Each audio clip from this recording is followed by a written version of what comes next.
이번 시간에는 구분 소유자 개인정보를 어떻게 확보할 수 있는지 알아보겠습니다. 관리단 집회를 하려면 구분 소유자가 누군지를 알아야 합니다. 소집 통지를 하고 위임장을 받아야 할 테니까요. 그런데 그게 너무나 막막합니다. 특히 관리인이 없거나 관리인과 대립하면서 집회를 소집하는 경우에 더 그렇습니다. 구분 소유자 개인정보, 특히 휴대전화 번호를 가지고 있는 곳은 대개 둘 중 하나입니다. 기존 관리 주체, 그리고 인근 부동산 중개업체입니다. 그러나 이분들에게 구분 소유자 개인정보를 달라고 하면 대부분 거절합니다. 개인정보법 때문에 어쩔 수 없다는 대답이 제일 흔합니다. 정당한 사유를 소명하더라도 기존 관리 주체는 대부분 거절할 겁니다. 관리단 집회가 열리는 것 자체가 기존 관리 주체에게 불리하기 때문입니다. 그렇다면 어떻게 구분 소유자 개인정보를 구해야 할까요? 신축 집합 건물에서 최초로 관리단 집회를 여는 경우 제일 먼저 관리 주체, 그러니까 시행사나 관리업체에 요청해 보는 게 순서입니다. 그 시점에서 가장 정확하고 포괄적인 개인정보를 가지고 있는 사람들이니까요. 아마도 거절하겠지만 혹시라도 협조를 받을 수 있다면 큰 행운일 겁니다.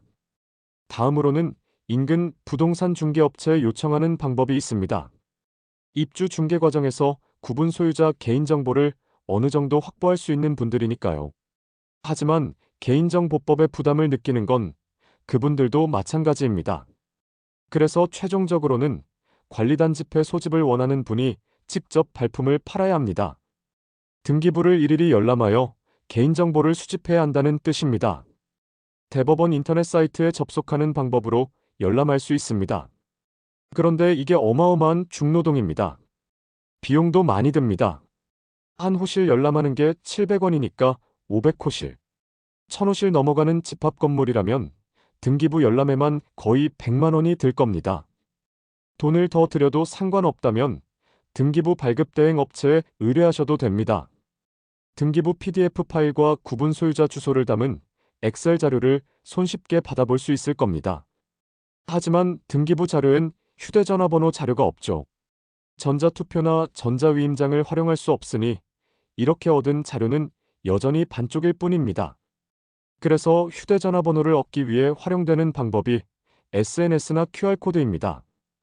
SNS를 활용하는 방법은 직관적입니다. 카카오톡 단체방이나 네이버 밴드 카페 등의 사람을 모으고 전화번호를 수집하는 겁니다. 아름아름 사람을 모으는데 시간이 꽤 걸리겠죠. 그래서 QR코드 방식이 활용됩니다.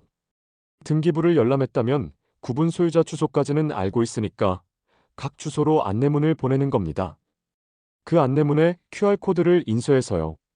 우편물을 받은 구분 소유자가 QR코드를 휴대전화 사진기로 촬영하면 인터넷 사이트 링크로 연결됩니다.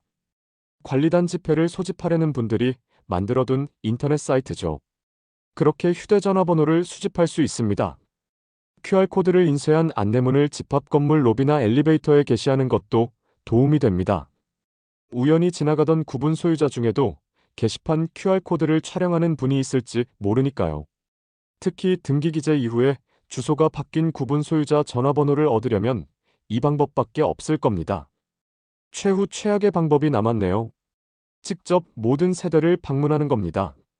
극도로 노동집약적인 방법이기 때문에 외부 인력의 도움을 받아야 할 테고 상당한 비용이 들어갈 겁니다. 지금까지 구분 소유자 개인정보를 어떻게 확보할 수 있는지 알아보았습니다. 자세한 내용이 궁금하시다면 부종식 변호사 사무실 02-3477-7006으로 연락주세요.